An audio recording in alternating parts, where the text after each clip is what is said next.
Hi everyone, I'm Lori Strautsis. Welcome to Principles of Management for our third week. I'm attempting to do a somewhat live video, so please bear with me as I work through this. I hope everyone has sort of figured out the format for our class, feels like they're doing pretty well, and has had all their questions answered. Anytime you guys have a question, please feel free to email me, call me, or post to the community forum, which is actually probably the best thing. I check it almost every day. And if you have a question, probably someone else has a question too, and then I can answer it and everyone can share in that information. First, this morning I want to do some housekeeping details. I want to talk about the quizzes. I apologize for the quiz grades not showing up immediately. That's obviously a problem if you're trying to decide whether you want to take the quiz for the second time. I think I've resolved that. There seemed to be something every morning that was defaulting back to hiding the quiz scores. I had no intention of hiding those from you, and I think it's resolved. I talked to the Moodle expert at VTC. I'm going to do a little bit more research. I have a Moodle for Dummies book, and I'm going to sort of make sure I don't keep looking like a dummy because your scores are hidden. Next thing I want to talk about is due dates, and there was a little confusion with the discussion forums. Your first post, meaning your original answer to the question, is due on Friday night by 11:55. Your responses, at least 2 responses to other students, is due by Sunday night at 11:55. Effectively, our course shuts down on Sunday night 5 minutes before midnight. And that's also when response papers are due, but it's important that everyone gets that sort of original first response answer to the discussion board by Friday. Otherwise, we're always clumping up at Sunday and there's no real discussion that goes on, or we're only responding to the early week people. So please keep those due dates in mind. I did open the boards up a little bit longer this week just because I know how confusing it gets the first couple weeks of class. But after this, I'd really like us to stick to the deadlines. Next week, we're going to have a unit test, and the unit test will be on the first 3 chapters. Part of the unit test, the first part, will be 50 multiple choice questions. They'll look very much like the quiz. In fact, some of the questions from the quizzes you'll see on that test.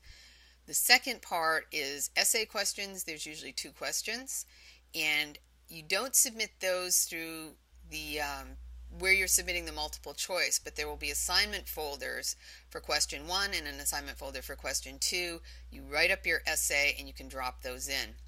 On the multiple choice part of the test, you get 1 attempt. It has to be done all at one time, so just be prepared when you sit down that you do it all at once, although there is no time limit whatsoever.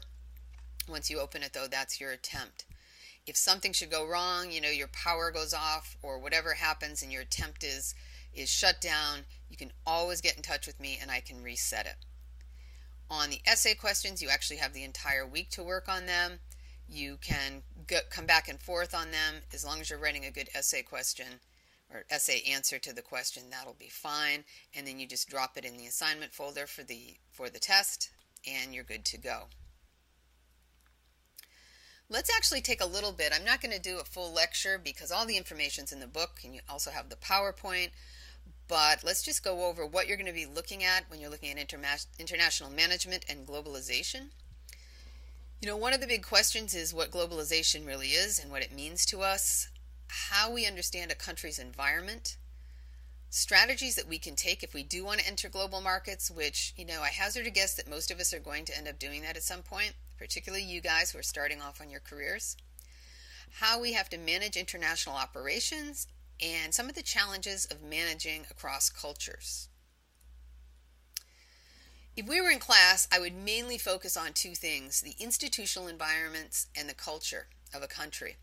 The institutional environments, think of it as sort of what the country is made up of, the infrastructure, what the laws are, that sort of thing. And there actually is a list that the book goes through, and I'll just talk a little bit about each of those. First thing that we want to be concerned with is economic development.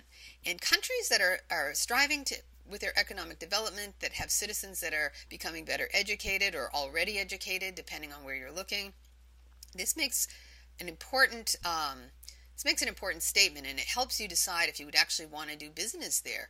You don't want to go to a country where people are poor and unwell and there's nobody to really do the work that you need done.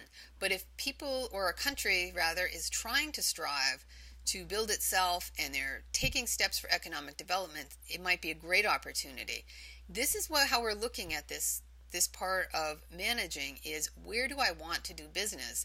And when I choose where I want to do business, what do I have to do it efficiently and profitably? So economic development would be one of those factors that we look at. The other factor we look at is political legal. What is the legal environment and the political environment of the country that we want to be doing business with? And there's several ways we can do it. We can be exporting, or we can actually be going to a country and building a factory.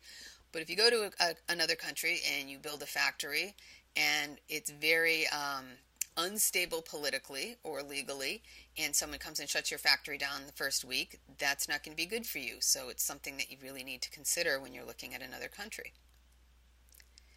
The physical infrastructure of a country is very, very important. Are there roads? Is there enough power? Is there enough technological infrastructure that you're going to be able to, people are going to be able to use computers and have a presence, internationally? All these things really matter. If you're manufacturing in a country where the roads are horrible, or there are no rail cars, or there's no airstrips, how are you going to get your product out of there and get it distributed? These are the kinds of things that you have to think about. I think all of us can remember back to last week with Enron when we were watching and they built the power plant in India. This was a problem because I think the physical infrastructure wasn't very good. I don't think the grid was very good. But there was also, if you're looking economically, there were not enough people that could actually purchase the power. And so the institutional environment of India for a power plant just did not work out for Enron. The other piece that I'd like us to think about is culture. And there are basically 4 cultural dimensions that you look at and that you focus on when you're thinking of doing business in another country, in another culture. Power distance is the first one. And power distance basically means how accepting of authority are the people in the country you're going to. It doesn't mean you don't want to go there. It's not a good, bad thing. It's just an awareness.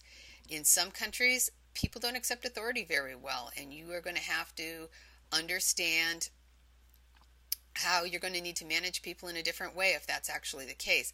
And all of these things we look at when we look at culture is trying not to say, is it good or bad, but really trying to say, how would this affect my management? The second thing is uncertainty avoidance. And uncertainty avoidance means how willing are people to tackle projects without clear direction? Like if they're uncertain, would they just be paralyzed and not do anything?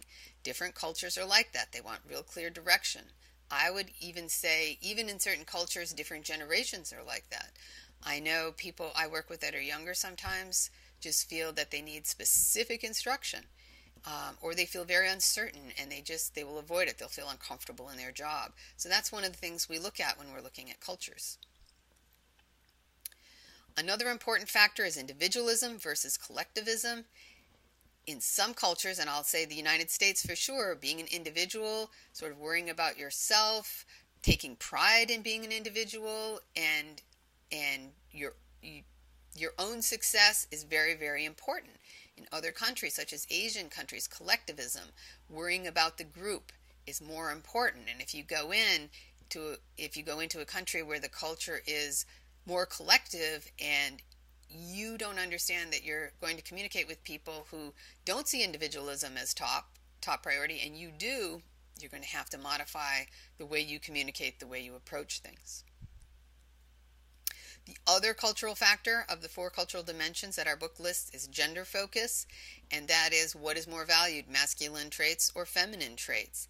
And it depends on where you are. Some of those traits are more important in some cultures, and in other cultures, it's not. People are treated completely equally. People are not expected to show that masculine aggression.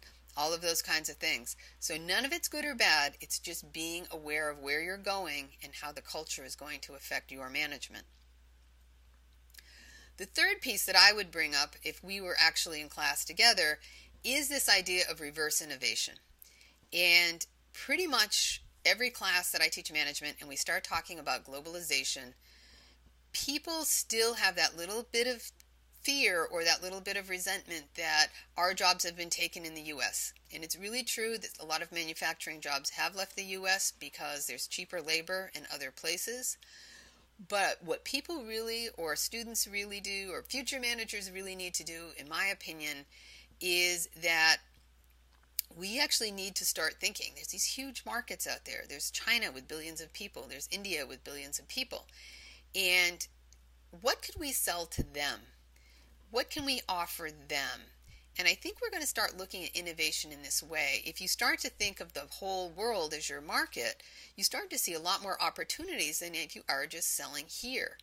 And I think that's one of the things, you guys are going to watch the video on this, and I think that's one of the things that you really need to think about if you're going to be a successful manager, particularly in the future. I think even really small, sort of what we consider local companies will be doing work globally eventually. And I think that's a plus for us. I think it gives us so many more opportunities, economies rather that are developing, and they become our markets. So those are the three things that I really wanted to point out to you. You guys will read the book and do the quizzes, use the PowerPoints for the chapter, watch this video, and get some ideas from that, and then I'll see you on the forum. So if you guys, again, have any questions, please don't hesitate to contact me. Hope you guys think things are going well. I think we've got some good energy going, and hope to see you soon. Online, that is.